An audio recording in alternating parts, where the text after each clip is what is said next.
সুনীল ছেত্রী পৃথিবীর তিনজন best football প্লেয়ারের মধ্যে একজন, রোনাল্ডো, মেসি এবং সুনীল ছেত্রী।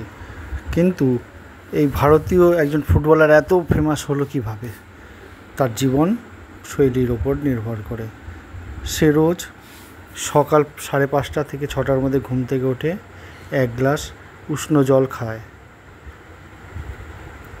50টা পুশ আপ করে, সূর্য প্রণাম করে, তারপরে ব্ল্যাক কফি খায়, তারপর রেডি হয়, তারপর ট্রেনিং টাইম চলে 8:30 থেকে। পুষ্টিকর খাবার খায়, যেটা তার স্ত্রী রান্না করে দেয়, যেটা প্রচণ্ড হেলদি খাবার।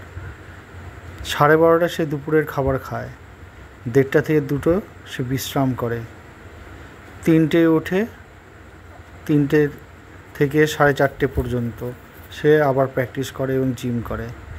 7টার সময় ডিনার করে, তারপরে 7টা থেকে 9টা তার স্ত্রীর পছন্দ মতন ঘুরতে যাওয়া এবং বিভিন্ন কাজগুলো করতে থাকে।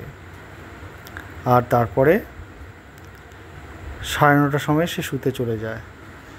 শুতে চলে যাওয়ার পরে সে প্রায় 10টার মধ্যে সে ঘুমিয়ে পড়ে। এটা সে রোজ তার রুটিনে, ডেলি রুটিনে ব্যবহার করে থাকে।